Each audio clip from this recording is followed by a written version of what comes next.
উৎকট গৰম দৈনিক বৃদ্ধি পোৱাৰ লগে লগে বাঢ়িছে বিভিন্ন ৰোগৰ প্ৰাদুৰ্ভাৱ।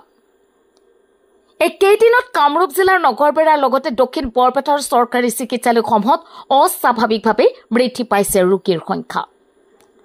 চৰকাৰী চিকিৎসালয়ৰ চিকিৎসকে জনোৱা মতে গৰমৰ মাত্ৰা বৃদ্ধি পোৱাৰ লগে লগে ভাইৰেল জ্বৰ, চৰ্দি, কাহ আৰু টাইফয়েডত আক্ৰান্ত ৰোগীৰ সংখ্যা যথেষ্ট বৃদ্ধি পাইছে।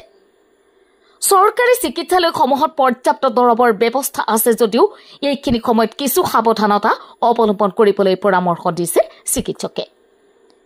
অধিক মাত্ৰাত বিশুদ্ধ খোৱা পানী খোৱাৰ লগতে ফলৰ ৰস আদি সেৱন কৰিবলৈ পৰামৰ্শ দিছে চিকিৎসকে। জ্বৰ হলেই চিকিৎসকৰ পৰামৰ্শ ল'বলৈ আহ্বান জনাইছে চিকিৎসকে। বিশেষকৈ শিশুৰ ক্ষেত্ৰত অধিক যত্নপৰ হ'বলৈ আহ্বান জনাইছে চিকিৎসকে। News desk report MT News।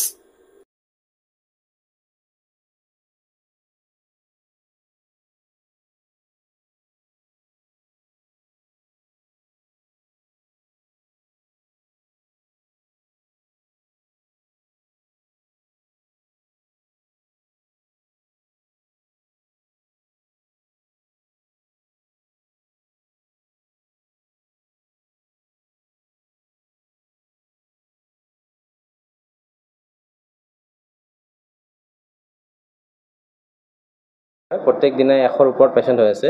মাজতে আমাৰ 140জন পেচেণ্টো হৈছে।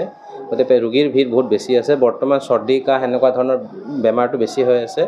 এইখিনি সময়ত এক্সট্ৰিম ৱেডাৰ হৈ আছে, গৰম বহুত বেছি, আকৌ বাৰিষা, দুটা টেম্পাৰেচাৰ একেলগে যেতিয়া মানুহখিনিৰ বডিয়ে হেৰি কৰিব পৰা নাই। সেইখন ৰাইজক আহ্বান কৰিব খোজোঁ যে যেতিয়া ৰ'দত যায় ছাতিটো ব্যৱহাৰ কৰে, বৰষুণত যাতে নিভিজে, নিজৰ সামান্য কিছুমান বস্তু হেৰি কৰিলে স্বাস্থ্যটো ঠিকে থাকিব মোটামুটি। আমি আৰু এটা কথা গম পাইছোঁ যে টাইফয়েডৰ সংখ্যা কিছু ওলাইছে। নাই, এইটো ছিজনত বৰষুণ দিনততো অলপ কিবা বাঢ়ে, টাইফয়েড বা এনেকুৱা ধৰণৰ বেমাৰ বাঢ়ে। এইটো জেনেৰেল আমাৰ IDSP ৰিপৰ্টিং হৈ আছে, নৰ্মেল ট্ৰেণ্ডতে আছে। যথেষ্ট এৰিয়া আপোনালোকৰ? আমাৰ নিজৰ এৰিয়া 25,000 পপুলেশ্যনৰ হয়, কিন্তু আমাৰ ইয়াতে ওচৰৰ যিকেইটা ৰিভাৰাইন PHC আছে, বাগমাৰা, কদমতলা বা খোলাবান্ধা, এই গোটেইখিনি এৰিয়াৰ ৰোগীয়ে আমাৰ ইয়াতে ছাৰ্ভিচৰ কাৰণে আহে। সেইটো কাৰণে কি হয়, যদিও আমাৰ নিজৰ পপুলেশ্যন 25,000, আমি বহুত ডাঙৰ সংখ্যক ৰোগীক আমি ইয়াতে ছাৰ্ভিচ আমি দিওঁ। মেডিচিন সাফিচিয়েণ্ট আছে? মেডিচিন মোটামুটি আছে, কিন্তু চাওক মেডিচিনৰ এভেইলেবিলিটি আমাৰ জিঅ'গ্ৰাফিকেল কিছুমান প্ৰব্লেম আছে। আমাৰ নদী নাও পাৰ হৈ মেডিচিন আনিব লাগে। মেডিচিনবিলাক সময়ে সময়ে আমাৰ অনা হৈ আছে। চৰকাৰে ছাফিচিয়েণ্টলি মেডিচিন আমাক ছাপ্লাই দি আছে।